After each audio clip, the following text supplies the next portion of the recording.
Hello students, स्वागत है आप सभी का मेरे इस channel Ved Prakash coaching centre में। हम लोग प्रकाश का परिवर्तन खत्म कर चुके हैं। आज से हम लोग पढ़ेंगे प्रकाश का अपवर्तन। चलिए आइए देखते हैं प्रकाश का अपवर्तन। चैप्टर का नाम दे दीजिएगा प्रकाश का अपवर्तन, जो दूसरा लेसन है आपका। चलिए सबसे पहला हेडिंग हम इसमें देखेंगे प्रकाश का अपवर्तन। अब प्रकाश का अपवर्तन होता क्या है, ये आप लोग कक्षा 10 में पढ़े होंगे। ठीक है, समझेंगे। जैसे मान लेते हैं कि ये कोई माध्यम की क्या है, सीमा पृष्ठ। मतलब क्या, ये किसी माध्यम को दो भाग में क्या कर रहा है, बांट रहा है। जैसे वो माध्यम आपको पहले चैप्टर में बताया था कि माध्यम दो को होता है, एक विरल और एक सबल। तो ये क्या करता है, वही ये बांटने का काम करता है। इसलिए इसको हम क्या बोलते हैं, माध्यम की सीमा पृष्ठ बोलते हैं। ठीक है, अब इस पे होता क्या है कि एक अभिलंब भी डाल देते हैं हम लोग। होता नहीं है, अपूर्ण डालते हैं। ठीक है, तो जब इस पर प्रकाश को हम आपतित कराते हैं, सुनना, इस पर हम क्या करते हैं, प्रकाश को आपतित कराते हैं। तो ये होता क्या है, समझिए। जब एक माध्यम से दूसरे माध्यम में ये प्रवेश करता है, तो देखिए इसका वास्तविक मार्ग क्या है, ये है। लेकिन जैसे ही दूसरे माध्यम में ये प्रवेश करेगा, तो ये अपने वास्तविक मार्ग से क्या होता है, विचलित हो जाता है।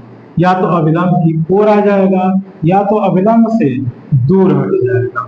अरे सुनना, और इसी घटना को हम कहते हैं क्या चीज, प्रकाश का अपवर्तन। कहेंगे क्या हम लोग कि जब प्रकाश किरण एक माध्यम से दूसरे माध्यम में प्रवेश करती है, तो वह अपने वास्तविक जो मार्ग है उससे क्या हो जाती है, विचलित हो जाती है। और इसी घटना को हम कहते हैं क्या, प्रकाश का अपवर्तन। अब यहाँ पे समझेंगे थोड़ा। जैसे मान लीजिए यहाँ पे कोई एक ही किरण हम दिखा रहे हैं। ठीक है, ये आपका माध्यम फर्स्ट है और ये माध्यम क्या है, सेकेंड है। तो जो किरण आती है इसको हम क्या बोलते हैं, आपतित किरण। ठीक है ना। और अपवर्तन के पश्चात जो जाती है, इसको बोलते हैं हम लोग क्या चीज, अपवर्तित किरण। ठीक है, आपतित किरण अभिलंब के बीच जो कोण बनता है वो क्या होता है, आई। और जिसको हम लोग बोलते हैं क्या चीज, आपतन कोण। और अपवर्तित किरण अभिलंब के बीच बना कोण होता है आर, जिसको हम बोलते हैं क्या चीज, अपवर्तन कोण। अरे सुनना, चलिए तो थोड़ा इसका हम लोग परिभाषा लिखते हैं। क्या लिखेंगे, जब प्रकाश किरण, जब प्रकाश किरण एक माध्यम से दूसरे माध्यम में प्रवेश करती है, तो वह अपने वास्तविक मार्ग से क्या होती है, विचलित हो जाती है।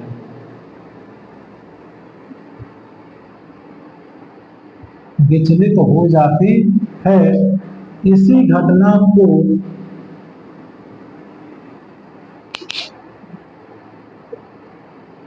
प्रकाश का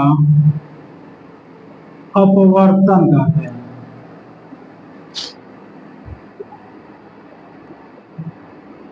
ठीक है, अब समझेंगे।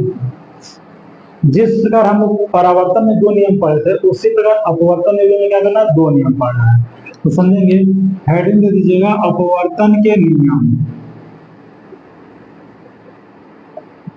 ठीक है, तो अपवर्तन के कितने नियम, दो नियम।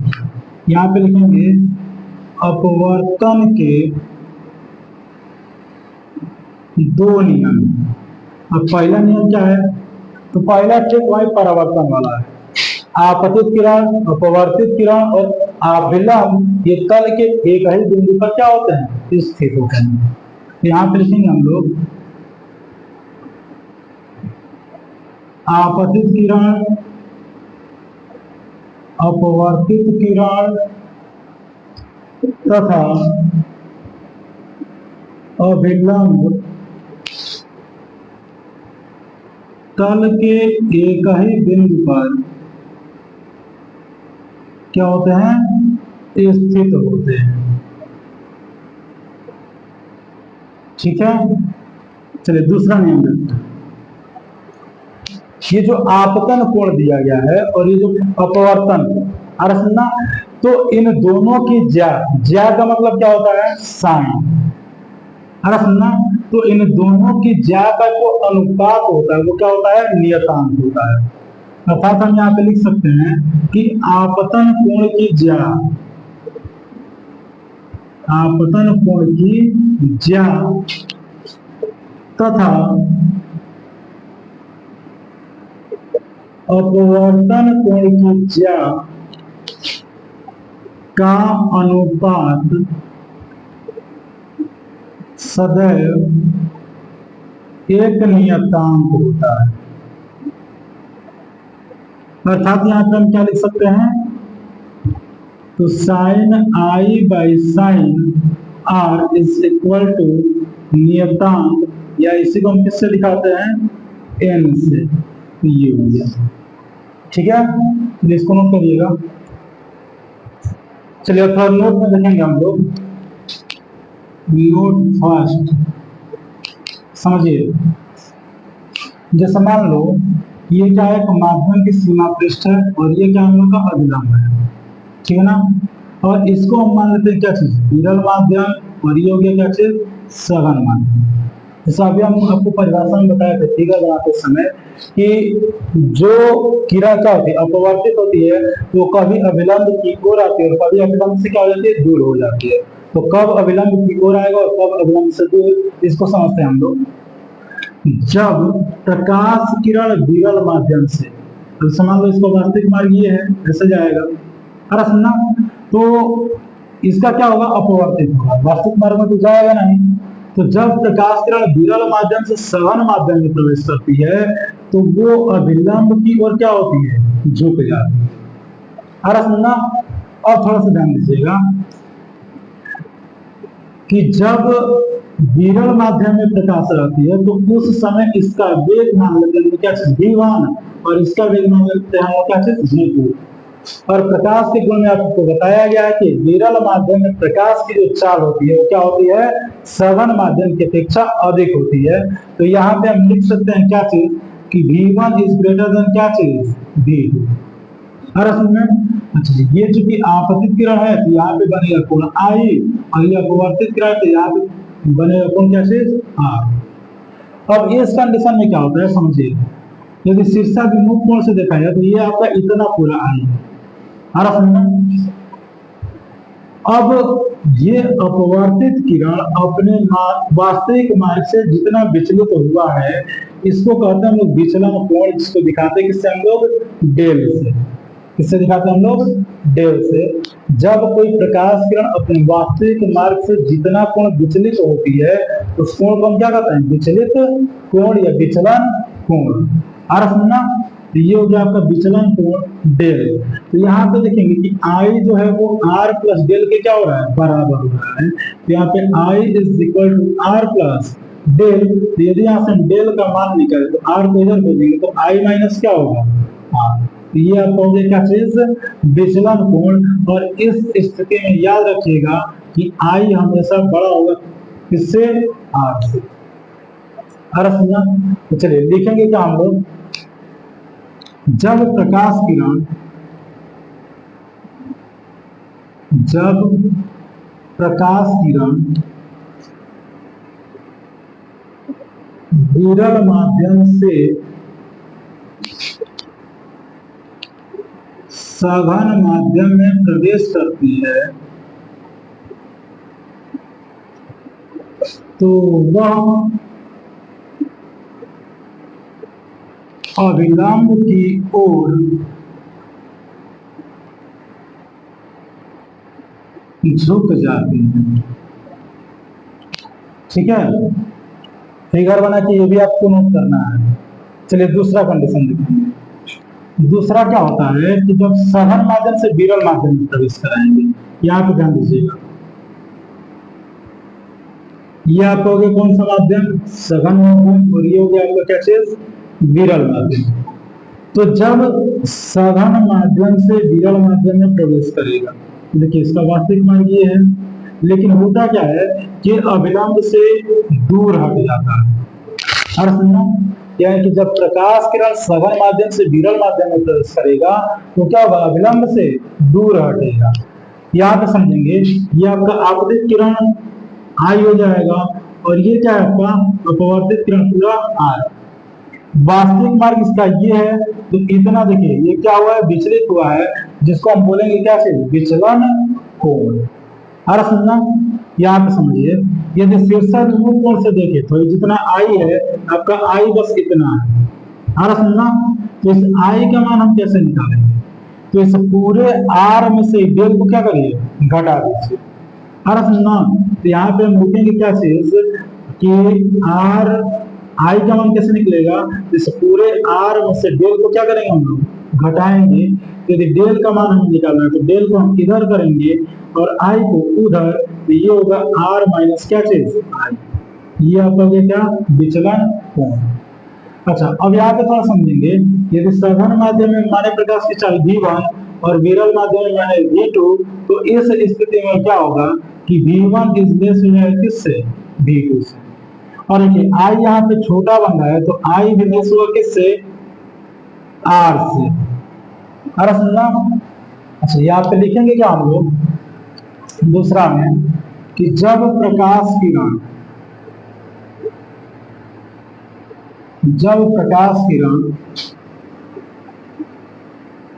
सघन माध्यम से विरल माध्यम में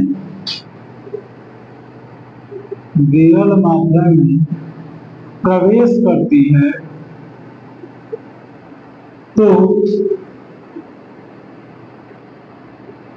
अविलंब से दूर हट जाती है। ठीक है, नोट कर लीजिएगा। अगले दिन देखेंगे हम लोग अपवर्तनांक। अपवर्तनांक क्या होता है, यहाँ पे हेडिंग देंगे क्या, अपवर्तनांक।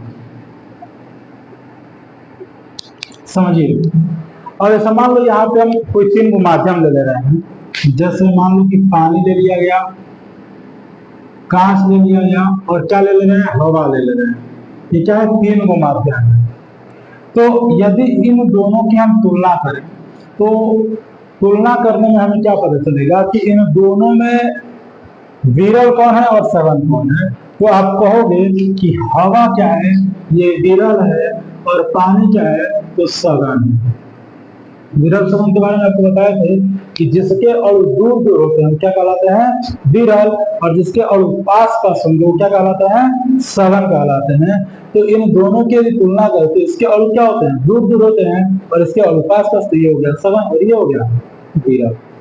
और समझिए, यदि इन दोनों की हम तुलना करें, कांच और पानी की तुलना करें, तो इन दोनों में विरल है आपका क्या चीज, पानी, और कांच क्या हो जाएगा आपका, सघन। तो समझिए, अब ये जो पानी है वो कांच से कितना विरल है, यह कांच पानी से कितना सघन है, ये कौन बताता है, ये बताने का काम करता है कौन, अपवर्तनांक। या फिर हवा पानी से कितना विरल है, या पानी हवा से कितना सघन है, ये कौन बताएगा, अपवर्तनांक बताएगा। इसका मतलब क्या कर सकते हैं कि अपवर्तनांक वह भौतिक राशि है जो यह बताती है कि एक माध्यम दूसरे माध्यम से कितना विरल या कितना सघन। और सुनना, चलिए यही परिभाषा भी हम लोग लिखेंगे, क्या लिखेंगे, अपवर्तनांक वह भौतिक राशि है जो यह व्यक्त करती है कि एक माध्यम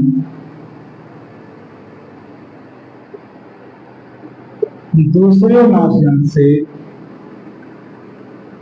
कितना सघन या कितना विरल है।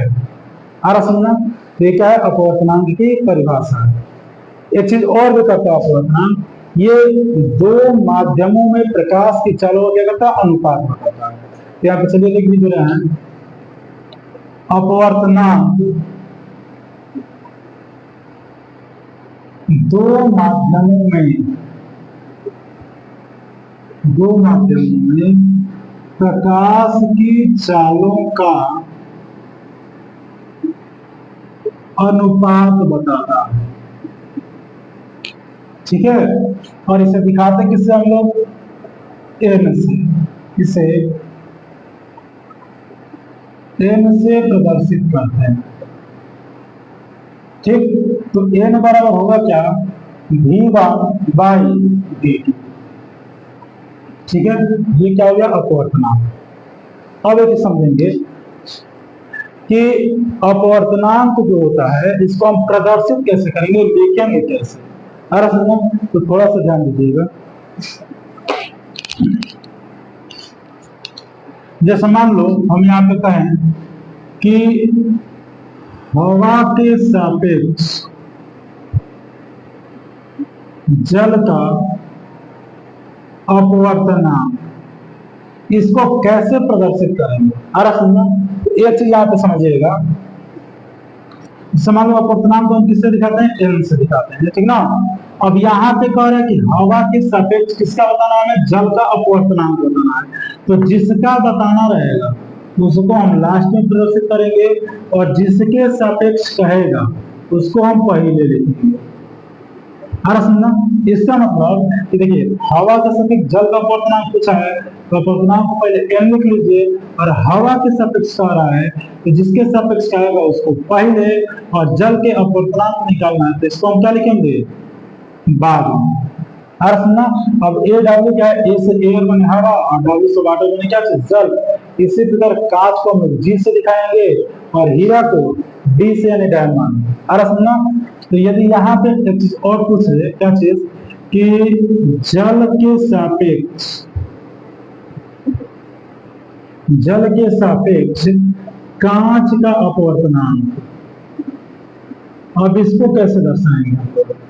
तो अपवर्तनांक के पास एन लिखो, जिसके सापेक्ष कह रहा है उसको पहले लिखिए, तो जल के सापेक्ष डब्ल्यू, और कांच का हमें निकालना है, तो जिसका निकालना है उसको कहाँ, बाद में। समझे। अब इसी प्रकार यहाँ पे देखिए क्या चीज, कि हीरा का अपवर्तनांक आप निकालो किसके सापेक्ष, तो जल के सापेक्ष। तो इसको कैसे प्रदर्शित करेंगे, तो अपवर्तनांक को एन से दिखाओ, और जिसके सापेक्ष कर उसको पहले, जल के सापेक्ष कर रहा है तो जल को पहले, और हीरा का पूछ रहा है तो हीरा को बाद। ये क्या करना है, प्रदर्शित करने का एक तरीका होता है। ठीक है, और एक नोट में आप लोग थोड़ा लिख लीजिएगा कि अपवर्तनांक सदैव किसी माध्यम के सापेक्ष निकालते हैं।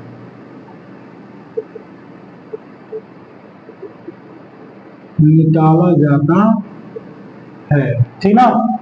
और जहां कोई माध्यम यदि ना दे तो वहां अपने मन से क्या करते हैं, हवा मान देते हैं। आ रहा समझना, चलिए थोड़ा इसको नोट कर लीजिएगा।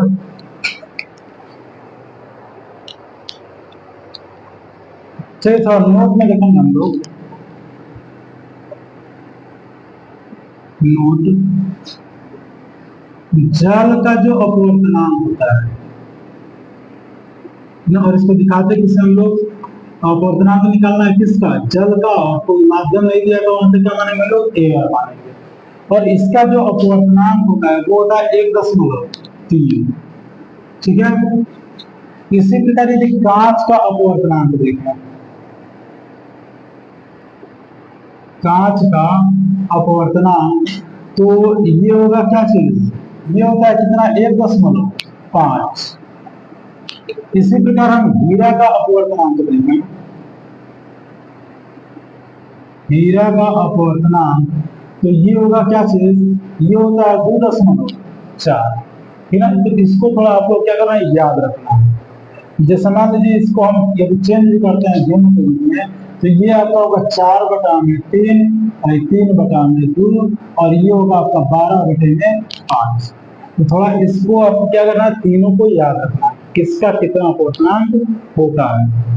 अब यहाँ पे थोड़ा समझिए, ये आपका जल है, ये कांच है, ये क्या है, हीरा है। तो जैसे जैसे हम देखिए जल क्या है, और यदि इन तीनों की तुलना करें तो हम देख रहे हैं कि नीचे जितना जा रहे हो, ये क्या है, माध्यम जो होता जा रहा है वो सघन होता जा रहा है। और सुनो, तो जैसे जैसे हम सघन माध्यम की तरफ बढ़ रहे हैं, तो अपवर्तनांक देखिए क्या होता जा रहा है, बढ़ता जा रहा है। और सुनना, तो हम यहाँ पे लिख सकते हैं नोट में ही कि जैसे जैसे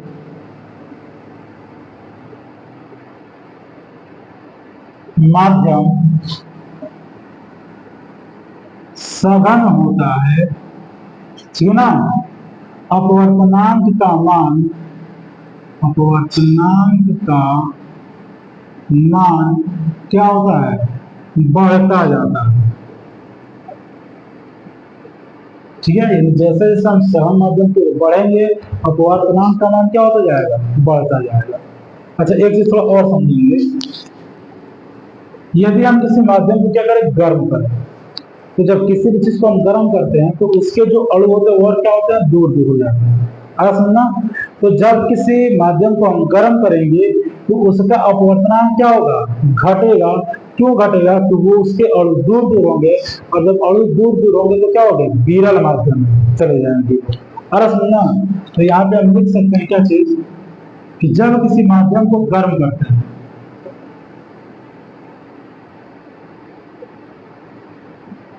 जब किसी माध्यम को गर्म करते हैं तो